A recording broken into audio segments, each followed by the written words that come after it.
The teaching of history at school. How were you taught history when you were at school? I mostly learned about our national and many international historical events from our academic books, journals, and TV programs. Teachers used to teach us the history books we had in our syllabus. They first emphasized on the history that was part of our class lessons, and some of the teachers were really good as they explained the history in details. This covered mostly the national history. Sometimes the school arranged trips to national historical places as part of our lessons, and the local tour guides told us a lot about the historical significance of such places. We also learned from the story our teachers told us about numerous historical events, especially about our freedom fight and Second World War. Sometimes the teachers inspired us to read history books and gave us assignments on particular historical events, and we had to complete our assignment as part of our academic exams. This was an excellent way to learn more about the history. Are there other ways people can learn about history, apart from at school? How? Definitely, there are many other ways people can learn about history, and that varies from reading books till traveling to historically important places. First, books offer us an excellent opportunity to learn about the world history. If someone is interested in learning the history, he has countless options to read famous and resourceful historical books. Apart from that, many television channels, like History Channel, National Geography Channel, Discovery Channel, etc., offer excellent documentaries on history that can be very helpful for learning about world history. Libraries and museums could be other two important resources for people to learn about history. When people travel to different places, they can also learn about the historical significance of such places. Reading history journals can be another good way of learning about the history. In fact, there are many different ways of learning about history than to be taught history in the classroom by teachers, and an inquisitive person has many options to learn about that. Do you think history will still be a school subject in the future? Why? I most certainly believe that history would always be a part of school syllabus in the near and far future. The fundamental of history and its importance are learned from the school, and that has a lasting impact on students. The inquisitiveness about history is formed among students when the teachers explain some great historic events in the classroom. The significance of history can never be denied, as it teaches us our past, our ancestors, and the world our grandparents used to live. Those lessons create our impression and concept about the world we live in. We can't build a great future without knowing our past, and the school plays an important role in forming our curiosity in history. That's why I believe that history will always be a major subject in school in the future. Would you like to live in the city you spoke about? Yes, definitely. This is a beautiful city, and there are lots of things to do and lots of places to visit there. The people are nice, and this city offers a nice lifestyle. So yes, I would like to live in this city for sure. What are the advantages of living in a big city? A big city offers better job opportunity, better educational institutions, better shopping malls, and business opportunity. The traffic and streets are strictly monitored, and there are law enforcing officers to help in case someone needs them. The living standard is better in a big city, and modern technology and facilities are available. In my opinion, a big city is a better place to live in. What are the negative aspects of crowded cities? A crowded city is often polluted. In terms of sound, air, and other pollutions, a crowded city has a worse scenario than cities with less population. Many crowded cities have more crime rates and unbearable traffic congestion. The overpopulation increases the prices of daily commodity, and thus it is comparatively expensive to live in a city with higher population. Why do you think that the architectural design of a city is important? It makes a city distinctive and attractive to the tourists. The architectural design of a city often reflects the tradition and heritage of a nation, and thus it is important to preserve the history of a nation through the architectural design of the city. Besides, a rich architectural design of a city would attract more tourists that would contribute to the overall GDP of a country. Tourism. What are some famous tourist spots in your country? Thank you for the question. Malaysia, the South Asian country, is one of the most popular tourist destinations in the world, and millions of tourists come every year to visit the places. Malaysia has a wide range of attractive tourist spots for the global visitors. The country two special beaches for both the native and tourist, naming Batu Ferringhi Beach and Port Dickinson. The beaches are accessible round the day, and visitors crowd in the beach, take photos and make lots of fun. Some of the historical buildings have also been used as popular tourist destinations, and some of the notable such places are A Famosa, Sultan Abdul Samad Building, Malacca Christ Church, etc. Besides, the islands of the country are also famous for their breathtaking beauty. There are 3 islands including Sioman, Pankar, and Langkawi. The islands are always crowded with tourists from home and abroad. Besides, the museums of Malaysia are the other great source of entertainment for the tourists to gather knowledge about the country and its history. The museums are decorated with the valuable natural and artificial relics of different ages, and they represent the then society and culture. If you want to pass a long vacation in the country, you can hire different resorts with all modern facilities and can enjoy your vacation in Malaysia. Besides, shopping is fun in the country, and the 3 shopping districts will offer you a large number of shopping malls and spaces to get the right thing for you. Besides, the Petronas Twin Towers is the another tourist destination in the country. This is one of the exciting places for the foreign nationals, and most of the times they take snapshots of them before the superstructure. Further, there are some theme parks available to entertain all types of travelers. The rides and surrounding of the parks are adorable and breathtaking. What are the impacts of tourism in your country? Well, tourism has many things to do with the country. Though the country is economically sound and does not need an external assistance, the tourism has been favoring the state in many ways. Firstly, it is creating employment opportunity for the unemployed and unskilled people at the tourist spots. The visitors are getting their necessary things from the local product sellers, which are a kind of employment for them. If there were no tourist, there would have no chances for the employments.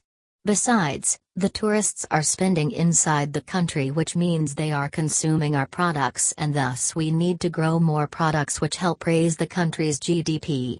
Moreover, the Malaysian products travel around the globe through the tourists. After they get the products from Malaysia, they expose them in different places, which are a kind of advertisement for us.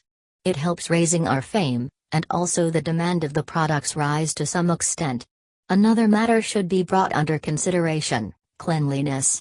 As tourists come to visit the natural spots and other visiting places, those parts are kept clean, which is helpful to protect the environment. Wastes are disposed in specific areas, and the cleaners also try their best to remove the wastes, which result in a cleaner environment. So, tourism also helps to keep the country clean. What are the positive impacts of tourism in your country? I think basically we have 3 notable impacts of tourism for my country. They include the environmental impacts, impacts on the economy, and socio-cultural impacts. Each of the impacts plays an important role in the advancement of the country. Earlier, I have said that tourism has some impacts on the economy and have explained how it helps to grow. Tourism helps to grow the local and small entrepreneurship inside the country. It encourages the locals to produce more and more products as per the demands of the tourists. If we consider the socio-cultural impacts, we will find that some of the cultures and events of Malaysia are being celebrated in the other parts of the world. How is it happening? In fact, the tourists who come visiting the state, they take the cultures way back to their home, and if that appears too funny or enjoyable for them, they spread that among the surroundings. This is the unique way to spread the Malaysian tradition in the other countries. The quality of the environment, including the artificial and natural, is kept on a sound state so that it could satisfy the visitors. When the visitors come to an attractive place, they usually are amazed at the very first sight. Environment plays the key role in this case. Thereby, I think all these three aspects help to improve Malaysia and in the future, and the rate of improvement will be accelerated as well. What are the negative impacts of tourism in your country? Nothing in the world comes without any negativity, and similarly, tourism has some specific negative impacts on Malaysia. But the rates of the negative impacts are almost similar to the positive aspects. You know, when the tourists come from different parts of the globe, a large chunk of them are careless to the surrounding environment. As a result, they cause damage to the landscape. Sometimes the tourists make the campfire on the beaches, but they do not clean the space when they leave, which is unusual. Consequently, the specific land is to bear the negative impacts. Sometimes, traffic congestions occur inside the city, which becomes intolerable in certain cases for the natives. Another important aspect is that the price of the local goods becomes too expensive for the locals. Sometimes the needy Malaysian people even cannot bear the expenses of the necessary items, as those are sold to the tourists only at a higher price. Housing in the tourist areas also become expensive for the natives, and everything is dealt on a commercial basis. At times, in the beach areas, employment becomes seasonal. The employees are even not paid a higher remuneration as well, comparing the other small jobs.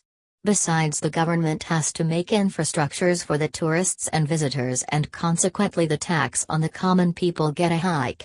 Sometimes there are few misunderstandings with the tourists, which create an awkward situation in the spots.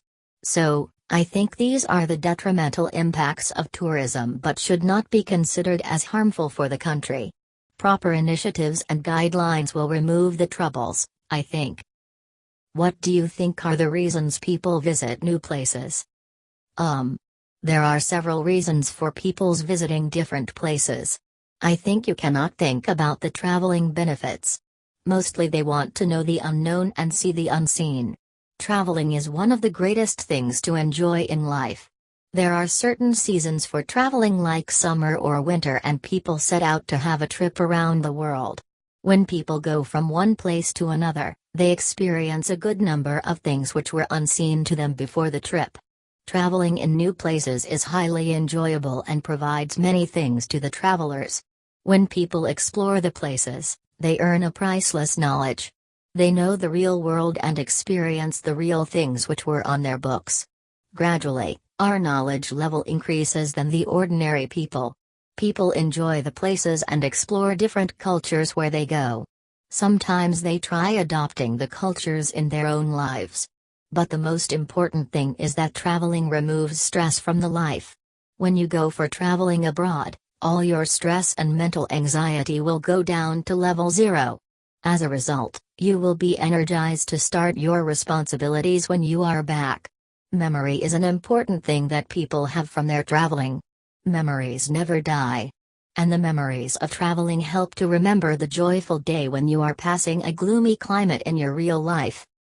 What can you tell about the future of tourism industry in your country? Smart question. Well, Malaysia is blooming every day. Tourism has become one of the important sectors of the country, and based on the sector, different initiatives have been adopted in the country, and some are in the pipeline. In future, if the ideas are implemented, the tourism will be cheaper and easier for both the local and foreign nationals. Most of the cases, accommodation in expensive resorts or hotels become troublesome for the tourists, and they also cannot afford the prices of the knickknacks. If the Malaysian government takes proper initiatives to solve the issues, more and more travelers will make a stop in the country. The beaches are beautiful indeed, but the surrounding regions need renovations. It should be done by the private initiatives, and the number of affordable resorts and hotels should be increased. I think the government will take measures over the issue. Besides, it will improve the local productions, and more employment will be created.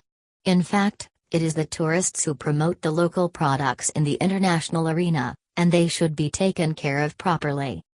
Which city in the world would you like to visit? Why? I would like to visit Brussels, which is the capital of Belgium. This city is quite distinctive, and after I saw a documentary on this city in Discovery Channel, I made my mind visit this city someday. The heart of the city has the ornate Grand Place and many cafes and fast food shops inside the 17th century guild houses. This city is the symbol of ancient prominence, and the intricate Gothic Hotel de Ville, Town Hall, with its distinctive bell tower, is something worth visiting. What will you suggest to a tourist who came to visit your country? I would suggest any foreign tourist visit the National Museum first. This would be an excellent opportunity for him/her to learn about our history and traditions. I would also advise this person to stay in the rural northern part of the country to observe some of the historically important significances of the 17th century. The city center at the west part of our capital offers an excellent chance to observe the lively gathering of people from different professions. The main attraction of this place is actually the most popular coffee shop in our city and one of the best places to know about the people of our country. The beach in the city of Graham is another attractive place this person should visit. The exotic foods, the tranquility of the nature and wild beauties of the birds and animals are sure to amaze his/her. Why traveling is important. Traveling is, in fact, a unique experience and a great source of first-hand knowledge. Traveling helps us to broaden our horizon of knowledge and deepen our understanding of the world, people, and different cultures. Lessons learned from traveling different places are proven to be quite effective in practical life. Knowledge gained from books is often too much theoretical, while traveling, on the other hand, gives us an excellent opportunity to learn about life, culture, history, and geography. There is a quite interesting saying that represents the true importance and significance of traveling: the more you will read, the more will you learn. And the more you will learn, the more places you would want to travel. Have you ever been to a foreign country? Yes, I have been to several foreign countries including the UK, India, Malaysia, Spain, and Nepal. Each country has its own traditions and infrastructures, so they gave me a whole new experience as a visitor. How do you compare the country you have visited with your own? Well, the countries I have visited are quite different than my home country in terms of people, their way of grooming, the language they use, the buildings, the history, the foods, and many other aspects. While my countries have very few skyscrapers and high-rising buildings, the UK and Spain had plenty of them. The foods and people's interactions were different. Finally, I am accustomed to all the aspects and way of life in my home country, while these two were quite new for me in other countries. Gifts. 5. Do you enjoy giving and receiving gifts? Why or why not? Well, it may sound weird to you that I do not like to give or receive gifts. Receiving gifts is a bit troublesome for me. I am a bit introvert, and thus I do not like to socialize much, rather prefer solitude. So, when it is about receiving gifts, it refers that I have to spend more time on socializing with the other people. Besides, in return, I have also to present any gifts in some other ways, and accordingly I have to socialize again. But, if I do not receive or give gifts to or from anyone, I will have my own peace. Usually, gifts are presented in different occasions or events, and if I go there, I have to gossip with people such events which are unpleasant to me. Who usually gives you gifts? Thank you for asking. Usually, I receive gifts from my intimate people and family members. They give me different attractive gifts marking different occasions. They know me and my nature, and so when they present me anything, they usually avoid extra words with me. Most of the cases, my mom is a pioneer to give me gifts. She, most of the time, arranges for everything for me, and as she is well aware of my introvert nature, tries to make everything simple and trouble-free. If someone wants to present me something, they submit the gift to my mom, and she gives the gift to me based on my mood. Who do you give gifts to?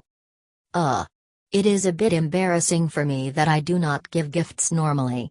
But when it is a must to give gifts, I do not impede the process. I give gifts to my relatives, friends, classmates, and some other intimate people of mine. Generally, I give gifts on events or anniversaries I am invited to. But I do not attend the events or occasions, or rather ask my mom to convey me best regards and present the gifts. She, then, attends the invitations with my gift.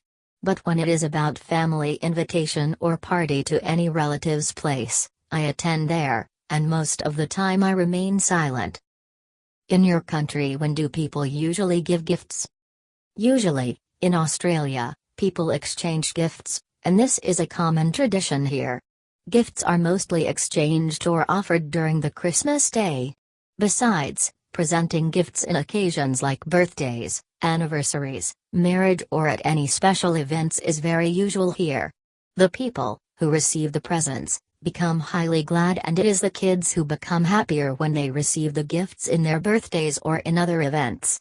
The adult people also become happy when they receive gifts marking any event or occasion. If any event is organized marking such an issue like birthday, marriage anniversary, or to recall any special day or event, the guests bring the gifts and hand them over to the host. What kinds of gifts do they give?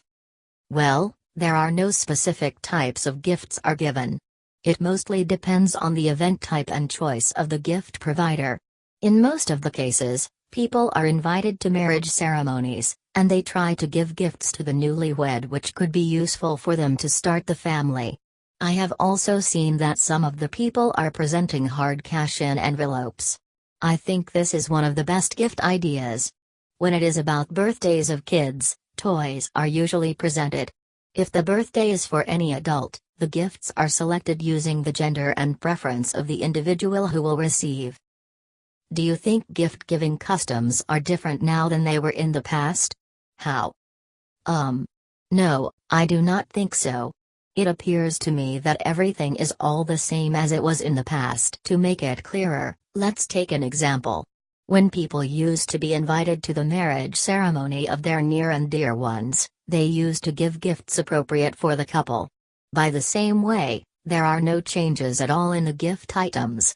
Exchanging gifts was a tradition during the Christmas, and still the tradition is going on. The gift items might have changed a bit with the change of time, but the customs have remained the same as it was before. Do you think they will change in the future? How? Well, future is uncertain. But I think there would be no change in this process. We are living in the current age, and 30 years ago, the current age would have been considered as future, right? So, if I count from the past, I am in future, based on the past, and find there are no notable changes. Thereby, I think there would be no such changes regarding the gift-giving customs and manners. But it may happen that the gift items may be improved, or the old items might be replaced with the modern ones. There would be no other changes, I think. Ielts cue card, inside pages. Party and celebration. What are the main reasons people organize family parties in your country? People, in Australia, like to socialize, and they have several formal occasions to meet and greet each other. But they also prefer to arrange some informal or family parties marking different events. Since the lifestyle is highly busy and most of the people are to be occupied with professional engagement round the year, a majority of them miss those events, and hence emerge the idea of family or private parties.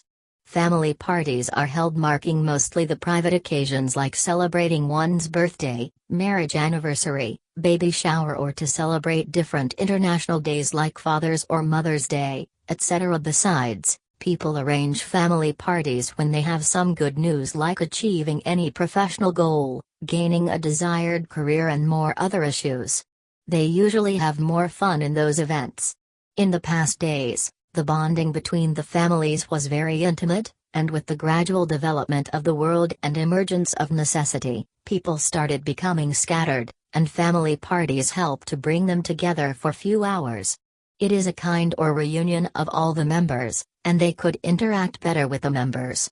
The family parties are also organized to remove the generation gaps between the senior and youngest member of the family.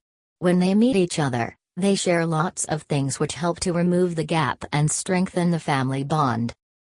In some places, people spend a lot of money on parties that celebrate special family events. Is this ever true in your country? Do you think this is a good trend or a bad trend? Yes, Some of the people love to spend money on different family events, and this is true for my country as well.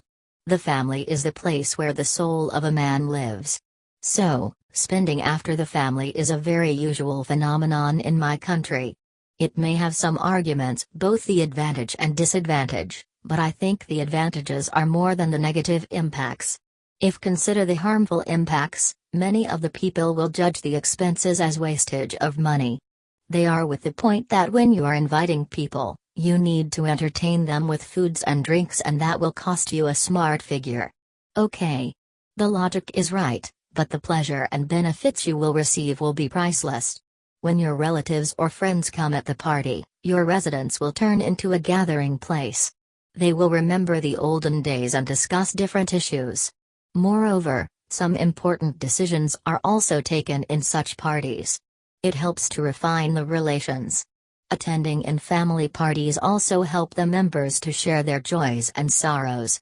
So, regularly arranging the parties help the family members to be in close connection, and you cannot buy such happiness with money, indeed. So, I think arranging family parties is a good trend. Are there many differences between family parties and parties given by friends? Why do you think this is? Definitely there are differences with the parties arranged by family and by friends. But I believe the differences are all about the situations and the formalities. When you are with your family, you are in a formal situation. Some guests will come visiting you and your parents or relatives. So, initially, the environment is ceremonial and often you have to maintain the formality around the event. On the contrary, when you are with your friends, you do not need to be so formal. You can say or do whatever you want, definitely inside a bracket.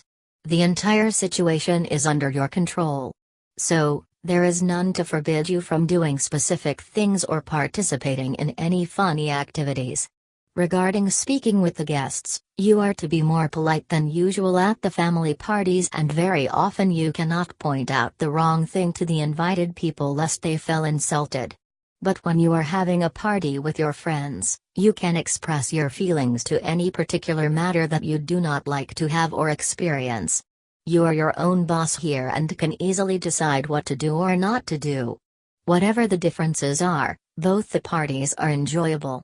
But to be more specific, I think the young people enjoy parties with friends as they can enjoy themselves without any bar on their activities, while the adult people love the family parties as they love to spend moments where they will be surrounded in a formal environment. What kinds of national celebrations do you have in your country? Well, thank you for asking such an important issue. There are several national celebrations in Australia. Some of the notable events are Chinese New Year, Easter in Australia, Sorry Day and the Stolen Generations, Reconciliation, Melbourne Cup, Remembrance Day, Eureka Stockade, Christmas, etc. Each of the events are celebrated in different parts of the year. For instance, the Chinese New Year is usually celebrated in February, the Easter is celebrated in April and sometimes in March, Sorry Day is on May. Reconciliation is celebrated on 3rd of June each year, while the Melbourne Cup is celebrated on November and Christmas Day is on December, each year. People usually make fun on these celebrations and sometimes offer presents to each other. Most of the times, particularly during the Christmas Eve, the present-selling stores offer a good number of discounts on every product. Consequently, the celebrations become more enjoyable to the citizens. It is also the day for enjoyment and peace. It is the children who enjoy most in this day. Who tends to enjoy national celebrations more, young people or old people? Why? Australia is the land where a large number of people live together peacefully. The number of youths and old people is balanced. I have seen during different national celebrations that generally people get divided into their respective groups. When it is about any national celebration, people are seen on the streets, and most of the cases they get involved in discussing different issues when they meet during the celebrations. One of the important factors about the celebrations, I believe, is that people love to enjoy by themselves regardless of age groups. Both the adults and young people enjoy the celebrations, and it is important that they pick their own companies. Usually, the adult people want their companions to be adults during the celebrations while the young people seek for young partners or groups. Besides, celebrating with groups is another important factor here. Groups are usually made in a combination of old and young people, and they often make more fun than the individuals do. Why do you think some people think that national celebrations are a waste of government money? Would you agree or disagree with this view? Why?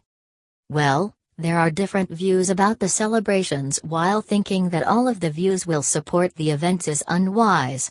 There are some opposite views regarding the celebrations, and a section of people argue that the national celebrations are wastage of public money. I, in fact, disagree with such types of views. The national celebrations are done to observe some national days, and such celebrations make people aware of their nationalism. It is true that the government needs to spend money for arranging the celebrations. The spectacular the event, the more it costs the government. But, in exchange for the costs, the government is trying to send some sort of message to us. It is making us aware of our national days, past histories, and people who were after the events. So, it is a duty for all to know about the national days and why those are celebrated. But if anybody wants to know alone, by themselves, they may not get the right information or may be misguided. If the government arranges for National Day celebrations, it prioritizes the national issues and histories so that the commoners could get the right idea, and if it needs costs, I will argue to pay the necessary costs. Holidays and celebration. 1. What is the concept of a holiday in your country? Well, generally the concept of holiday in Vietnam is similar to the other countries. People on this day get enough from their professional activities. Currently, there are 10 public holidays available in the country. I think you are aware that before 2007, there were 8 days in a year, and following the government's directives 2 days have been increased and the number of days off has turned into 10.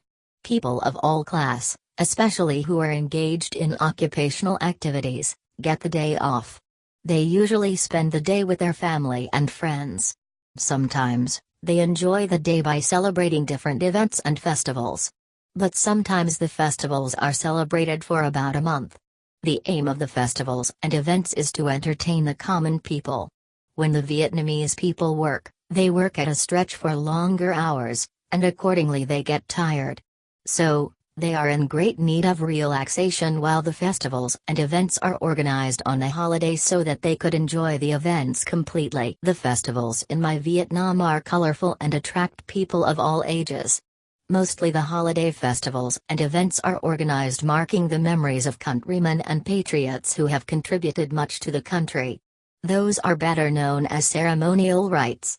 Besides, the other holiday activities are known as entertaining activities for the citizens, and also the people traveling inside the country participate.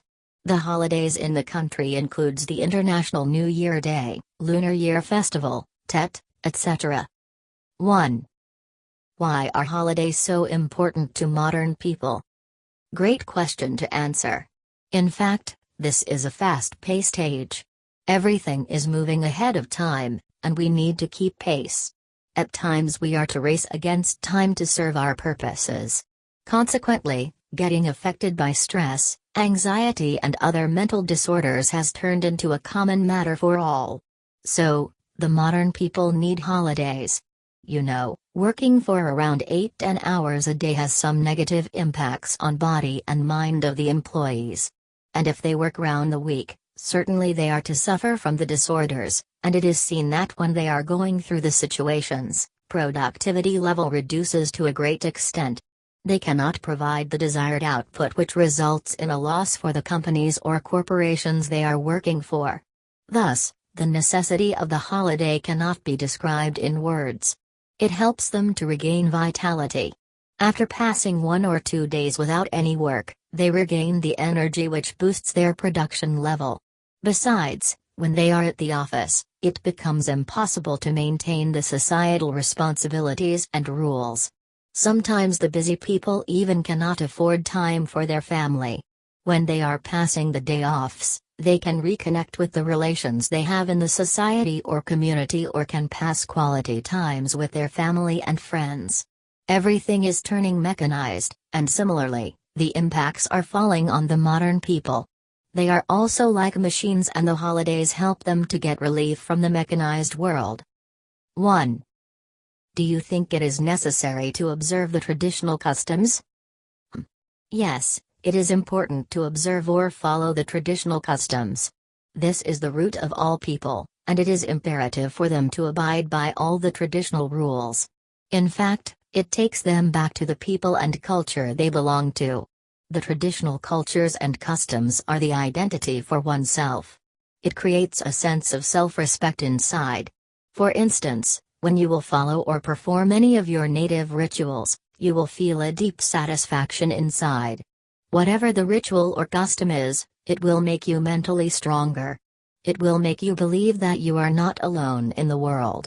You are with your community. Your community is always there to be with you in every situation. It helps to strengthen the bond between you and your community. But if you do not follow the traditional rituals or customs, it should be considered as bad luck for you. It points that you do not have a good linkage with your community, and thereby you are unaware of the traditional customs. In some cases in Vietnam, the matter is considered as shameful for people if they cannot perform traditional customs. It is also marked as a specimen of their weak linkage with the society. So, I think it is necessary to perform the traditional rituals, or at least people should be least familiar with the activities so that they do not get embarrassed before the community during the performance if they are asked to. What changes in terms of spending festivals and holidays have taken place in the past decade? Well, there are lots of changes in the trends of celebrating festivals. Earlier, people used to celebrate the holidays with their friends, and almost all the activities were out of the home. But currently, the celebrations have involved the family members as well, in line with the friends. Besides, the celebrations are taking place in indoor spaces too. When it was about the national rituals or traditional celebration in the past, people used to gather in open spaces, and still they do the same for such large events like observing the International New Year's Day, or the celebration of the lunar year, etc. Small-scale celebrations did not take place in the past decades, but now they have covered a notable space in the lives of the people. The majority of the people like to celebrate small-scale events at their homes like birthday or marriage day celebration, etc. But when it is a national issue, the celebrations are made in large scale and people of all strata participate in those events. In the past decades, the concept of private parties was absent, but now they have emerged as an influential element to pass holiday. Many of the modern citizens arrange for private parties at different times, especially on the holidays. What is the difference as regards celebration in different parts of the country?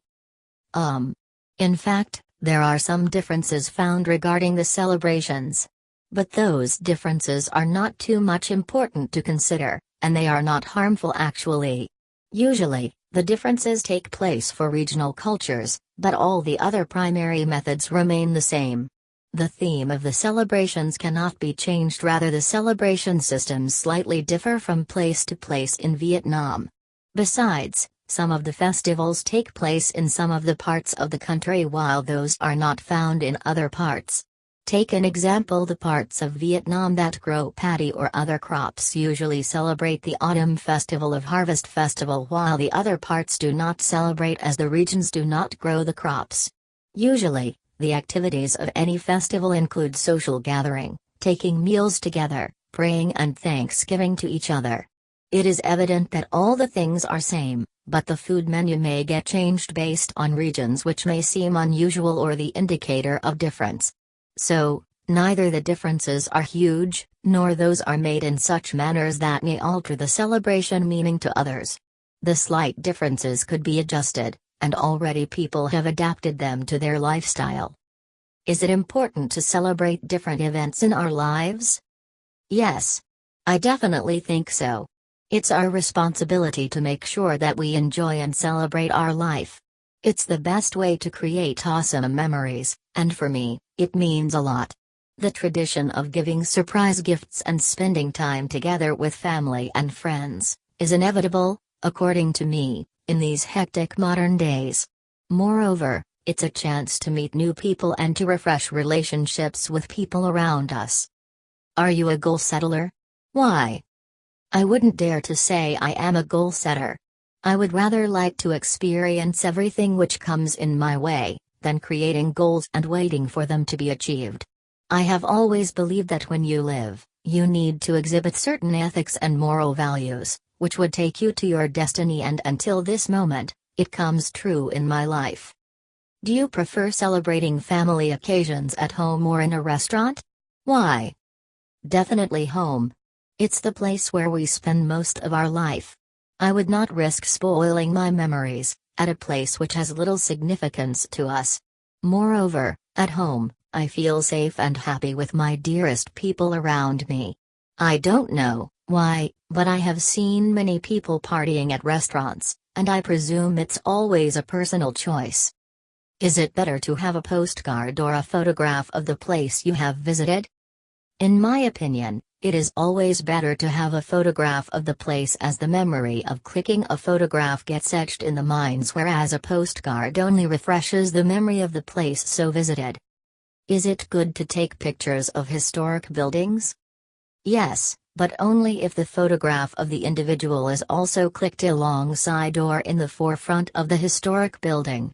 But not all historic building or National Heritage Authority allows public to take photos. But there is no restriction on taking a photo. I would say this is always good as a pleasant memory to recite later on. Is it necessary to show photographs of places when advertising? Yes, it is necessary to show photographs of the places when advertising, as advertising leaves a great impact on the mind of the person who views it. And a photograph when shown with the advertisement leaves an impression on the mind of the person who sees it. Moreover, it only helps in making the person remember a place, due to such photographs, while watching the advertisement. Is having a collection of photo albums helpful in any way? Of course yes, an album takes you down the memory lane in no time. One feels like being at the same place as soon as the photograph album is opened or is browsed through.